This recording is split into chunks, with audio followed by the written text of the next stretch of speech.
Franz Kafka, a hunger artist. In the last decades, interest in hunger artists has declined considerably. Whereas in earlier days there was good money to be earned putting on major productions of this sort under one's own management, nowadays that is totally impossible. Those were different times.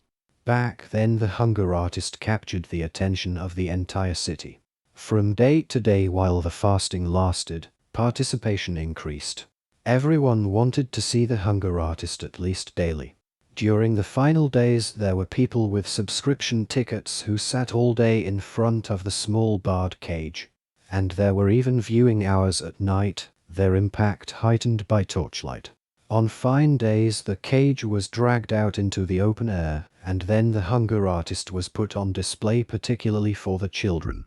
While for grown-ups the hunger artist was often merely a joke, something they participated in because it was fashionable, the children looked on amazed, their mouths open, holding each other's hands for safety, as he sat there on scattered straw, spurning a chair in a black tights, looking pale, with his ribs sticking out prominently, sometimes nodding politely, answering questions with a forced smile, even sticking his arm out through the bars to let people feel how emaciated he was, but then completely sinking back into himself, so that he paid no attention to anything, not even to what was so important to him, the striking of the clock, which was the single furnishing in the cage, merely looking out in front of him with his eyes almost shut and now and then sipping from a tiny glass of water to moisten his lips.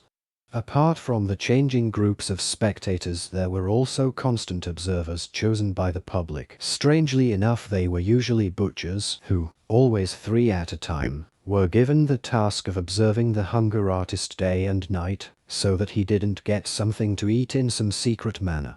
It was, however, merely a formality, introduced to reassure the masses, for those who understood knew well enough that during the period of fasting the hunger artist would never, under any circumstances, have eaten the slightest thing, not even if compelled by force. The honor of his art forbade it. Naturally, none of the watchers understood that. Sometimes there were nightly groups of watchers who carried out their vigil very laxly, deliberately sitting together in a distant corner and putting all their attention into playing cards there, clearly intending to allow the hunger artist a small refreshment, which, according to their way of thinking, he could get from some secret supplies. Nothing was more excruciating to the hunger artist than such watchers. They depressed him. They made his fasting terribly difficult. Sometimes he overcame his weakness and sang during the time they were observing, for as long as he could keep it up, to show people how unjust their suspicions about him were. But that was little help, for then they just wondered among themselves about his skill at being able to eat even while singing. He much preferred the observers who sat down right against the bars and, not satisfied with the dim backlighting of the room, illuminated him with electric flashlights. The glaring light didn't bother him in the slightest. Generally he couldn't sleep at all, and he could always doze under any lighting and at any hour, even in an overcrowded, noisy auditorium. With such observers, he was very happily prepared to spend the entire night without sleeping. He was very pleased to joke with them, to recount stories from his nomadic life and then, in turn, to listen their stories, doing everything just to keep them awake, so that he could keep showing them once again that he had nothing to eat in his cage and that he was fasting as none of them could. He was happiest, however, when morning came and a lavish breakfast was brought for them at his own expense, on which they hurled themselves with the appetite of healthy men after a hard night's work without sleep. True, there were still people who wanted to see in this breakfast an unfair means of influencing the observers, but that was going too far, and if they were asked whether they wanted to undertake the observers' night shift for its own sake, without the breakfast, they excused themselves. But nonetheless they stood by their suspicions. However, it was, in general, part of fasting that these doubts were inextricably associated with it. For, in fact, no one was in a position to spend time watching the hunger artist every day and night, so no one could know, on the basis of his own observation, whether this was a case of truly uninterrupted, flawless fasting. The hunger artist himself was the only one who could know that and, at the same time, the only spectator capable of being completely satisfied with his own fasting. But the reason he was never satisfied was something different. Perhaps it was not fasting at all which made him so very emaciated that many people, to their own regret, had to stay away from his performance, because they couldn't bear to look at him. For he was also so skeletal out of dissatisfaction with himself, because he alone knew something that even initiates didn't know: how easy it was to fast. It was the easiest thing in the world. About this he did not remain silent, but people did not believe him. At best they thought he was being modest. Most of them, however, believed he was a publicity seeker or a total swindler, for whom, at all events, fasting was easy, because he understood how to make it easy, and then had the nerve to half admit it. He had to accept all that. Over the years he had become accustomed to it. But this dissatisfaction kept gnawing at his insides all the time and never yet, and this one had to say to his credit, had he left the cage of his own free will after any period of fasting. The impresario had set the maximum length of time for the fast at 40 days. He would never allow the fasting go on beyond that point, not even in the cosmopolitan cities. And, in fact, he had a good reason. Experience had shown that for about 40 days one could increasingly whip up a city's interest by gradually increasing advertising, but that then the people turned away. One could demonstrate a significant decline in popularity.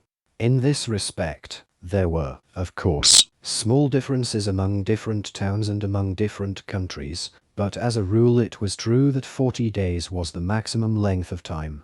So then on the 40th day the door of the cage, which was covered with flowers, was opened, an enthusiastic audience filled the amphitheater, a military band played, 2 doctors entered the cage, in order to take the necessary measurements of the hunger artist. The results were announced to the auditorium through a megaphone, and finally 2 young ladies arrived, happy about the fact that they were the ones who had just been selected by lot, seeking to lead the hunger artist down a couple of steps out of the cage, where on a small table a carefully chosen hospital meal was laid out. And at this moment the hunger artist always fought back. Of course, he still freely laid his bony arms in the helpful outstretched hands of the ladies bending over him, but he did not want to stand up. Why stop right now after 40 days? He could have kept going for even longer, for an unlimited length of time. Why stop right now, when he was in his best form, indeed, not yet even in his best fasting form? Why did people want to rob him of the fame of fasting longer? Not just so that he could become the greatest hunger artist of all time, which he probably was already, but also so that he could surpass himself in some unimaginable way, for he felt there were no limits to his capacity for fasting. Why did this crowd, which pretended to admire him so much, have so little patience with him? If he kept going and kept fasting longer, why would they not tolerate it? Then, too, he was tired and felt good sitting in the straw. Now he was supposed to stand up straight and tall and go to eat, something which, when he just imagined it, made him feel nauseous right away. With great difficulty he repressed mentioning this only out of consideration for the women. And he looked up into the eyes of these women, apparently so friendly but in reality so cruel, and shook his excessively heavy head on his feeble neck. But then happened what always happened. The impresario came and in silence, the music made talking impossible, raised his arms over the hunger artist, as if inviting heaven to look upon its work here on the straw, this unfortunate martyr, something the hunger artist certainly was, only in a completely different sense, then grabbed the hunger artist around his thin waist, in the process wanting with his exaggerated caution to make people believe that here he had to deal with something fragile, and handed him over, not without secretly shaking him a little, so that the hunger artist's legs and upper body swung back and forth uncontrollably, to the women, who had in the meantime turned as pale as death. At this point, the hunger artist endured everything.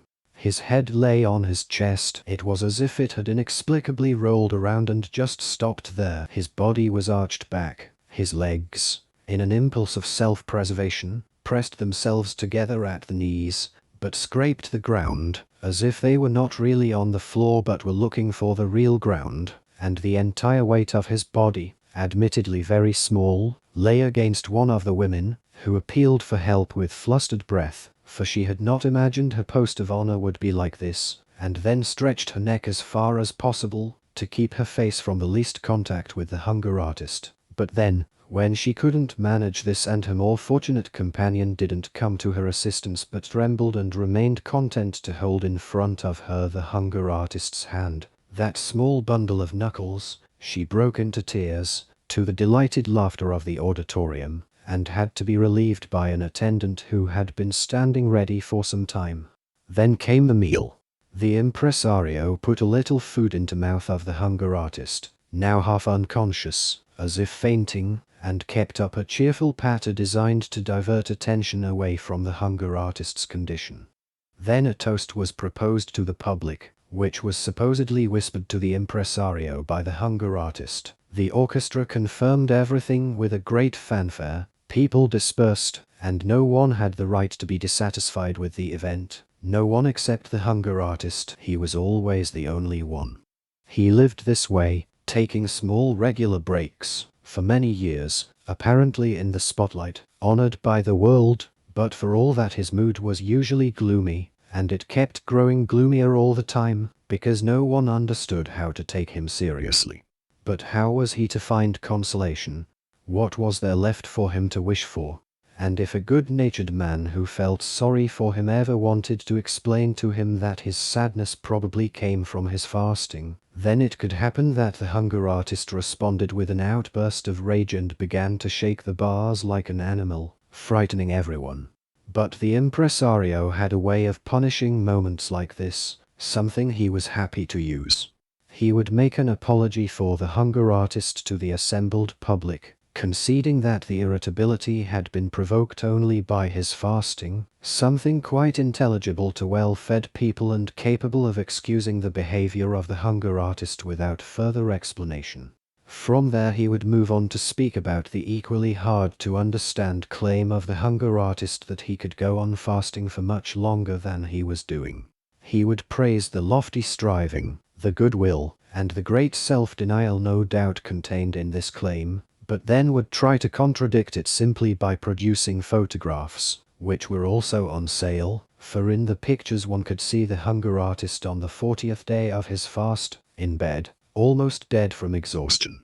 Although the hunger artist was very familiar with this perversion of the truth, it always strained his nerves again and was too much for him. What was a result of the premature ending of the fast people were now proposing as its cause. It was impossible to fight against this lack of understanding, against this world of misunderstanding. In good faith he always listened eagerly to the impresario at the bars of his cage, but each time, once the photographs came out, he would let go of the bars and, with a sigh, sink back into the straw, and a reassured public could come up again and view him. When those who had witnessed such scenes thought back on them a few years later, often they were unable to understand themselves. For in the meantime that change mentioned above had set it. It happened almost immediately. There may have been more profound reasons for it, but who bothered to discover what they were? At any rate, one day the pampered hunger artist saw himself abandoned by the crowd of pleasure seekers, who preferred to stream to other attractions.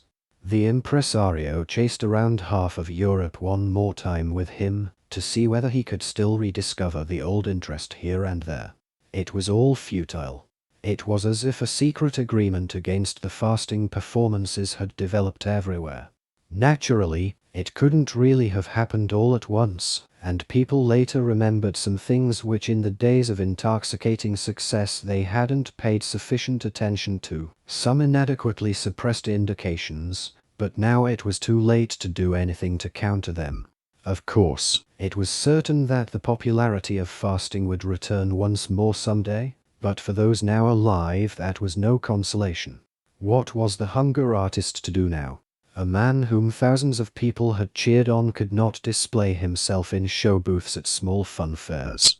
The hunger artist was not only too old to take up a different profession, but was fanatically devoted to fasting more than anything else.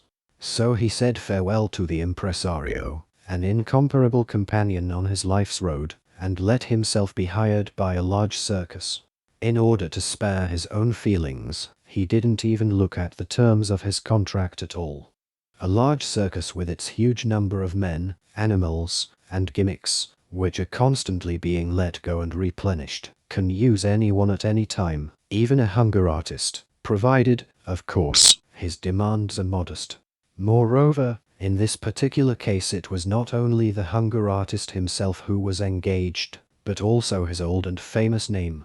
In fact, given the characteristic nature of his art, which was not diminished by his advancing age, one could never claim that a worn-out artist, who no longer stood at the pinnacle of his ability, wanted to escape to a quiet position in the circus. On the contrary, the hunger artist declared that he could fast just as well as in earlier times, something that was entirely credible.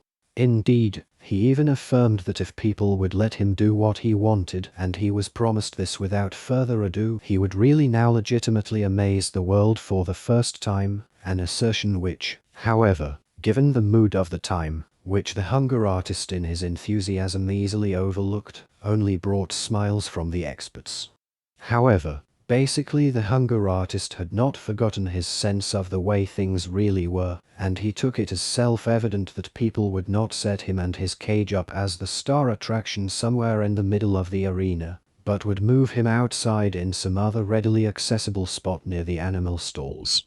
Huge brightly painted signs surrounded the cage and announced what there was to look at there. During the intervals in the main performance, when the general public pushed out towards the menagerie in order to see the animals, they could hardly avoid moving past the hunger artist and stopping there a moment. They would perhaps have remained with him longer, if those pushing up behind them in the narrow passageway, who did not understand this pause on the way to the animal stalls they wanted to see, had not made a longer peaceful observation impossible. This was also the reason why the hunger artist began to tremble at these visiting hours, which he naturally used to long for as the main purpose of his life. In the early days he could hardly wait for the pauses in the performances. He had looked forward with delight to the crowd pouring around him, until he became convinced only too quickly, and even the most stubborn, almost deliberate self-deception could not hold out against the experience that, judging by their intentions, most of these people were, again and again without exception, only visiting the menagerie. And this view from a distance still remained his most beautiful moment. For when they had come right up to him, he immediately got an earful from the shouting of the two steadily increasing groups, the ones who wanted to take their time looking at the hunger artist, not with any understanding but on a whim or from mere defiance. For him these ones were soon the more painful, and a second group of people whose only demand was to go straight to the animal stalls. Once the large crowds had passed, the late-comers would arrive, and although there was nothing preventing these people anymore from sticking around for as long as they wanted, they rushed past with long strides, almost without a sideways glance, to get to the animals in time. And it was an all too rare stroke of luck when the father of a family came by with his children, pointed his finger at the hunger artist, gave a detailed explanation about what was going on here, and talked of earlier years, when he had been present at similar but incomparably more magnificent performances, and then the children, because they had been inadequately prepared at school and in life, always stood around still uncomprehendingly. What was fasting to them? But nonetheless the brightness of the look in their searching eyes revealed something of new and more gracious times coming. Perhaps, the hunger artist said to himself sometimes, everything would be a little better if his location were not quite so near the animal stalls. That way it would be easy for people to make their choice, to say nothing of the fact that he was very upset and constantly depressed by the stink from the stalls, the animals' commotion at night, the pieces of raw meat dragged past him for the carnivorous beasts, and the roars at feeding time. But he did not dare to approach the administration about it. In any case, he had the animals to thank for the crowds of visitors among whom, here and there could be one destined for him. and who knew where they would hide him if he wished to remind them of his existence and, along with that, of the fact that, strictly speaking, he was only an obstacle on the way to the menagerie. A small obstacle, at any rate, a constantly diminishing obstacle. People got used to the strange notion that in these times they would want to pay attention to a hunger artist, and with this habitual awareness the judgment on him was pronounced. He might fast as well as he could, and he did, but nothing could save him anymore. People went straight past him. Try to explain the art of fasting to anyone. If someone doesn't feel it, then he cannot be made to understand it. The beautiful signs became dirty and illegible. People tore them down, and no one thought of replacing them. The small table with the number of days the fasting had lasted, which early on had been carefully renewed every day, remained unchanged for a long time, for after the first weeks the staff grew tired of even this small task. And so the hunger artist kept fasting on, as he once had dreamed about in earlier times, and he had no difficulty succeeding in achieving what he had predicted back then. But no one was counting the days, no one, not even the hunger artist himself, knew how great his achievement was by this point, and his heart grew heavy. And when once in a while a person strolling past stood there making fun of the old number and talking of a swindle, that was in a sense the stupidest lie which indifference and innate maliciousness could invent. For the hunger artist was not being deceptive, he was working honestly, but the world was cheating him of his reward. Many days went by once more, and this, too, came to an end. Finally the cage caught the attention of a supervisor, and he asked the attendant why they had left this perfectly useful cage standing here unused with rotting straw inside. Nobody knew, until one man, with the help of the table with the number on it, remembered the hunger artist. They pushed the straw around with a pole and found the hunger artist in there. "Are you still fasting?" the supervisor asked. "When are you finally going to stop?" "Forgive me everything," whispered the hunger artist. Only the supervisor, who was pressing his ear up against the cage, understood him. "Certainly," said the supervisor, tapping his forehead with his finger in order to indicate to the spectators the state the hunger artist was in, "we forgive you." "I always wanted you to admire my fasting," said the hunger artist. "But we do admire it," said the supervisor obligingly. "But you shouldn't admire it," said the hunger artist. "Well then, we don't admire it," said the supervisor. "But why shouldn't we admire it?" "Because I had to fast. I can't do anything else," said the hunger artist. "Just look at you," said the supervisor. "Why can't you do anything else?" "Because," said the hunger artist, lifting his head a little and, with his lips pursed as if for a kiss, speaking right into the supervisor's ear so that he wouldn't miss anything, "because I couldn't find a food which I enjoyed. If had found that, believe me, I would not have made a spectacle of myself and would have eaten to my heart's content, like you and everyone else." Those were his last words, but in his failing eyes there was the firm, if no longer proud, conviction that he was continuing to fast. "All right, tidy this up now," said the supervisor. And they buried the hunger artist along with the straw. But in his cage they put a young panther. Even for a person with the dullest mind it was clearly refreshing to see this wild animal throwing itself around in this cage, which had been dreary for such a long time. It lacked nothing. Without thinking about it for any length of time, the guards brought the animal food. It enjoyed the taste and never seemed to miss its freedom. This noble body, equipped with everything necessary, almost to the point of bursting, also appeared to carry freedom around with it.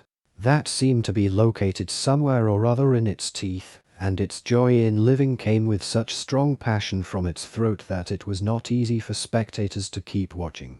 But they controlled themselves, kept pressing around the cage, and had no desire to move on.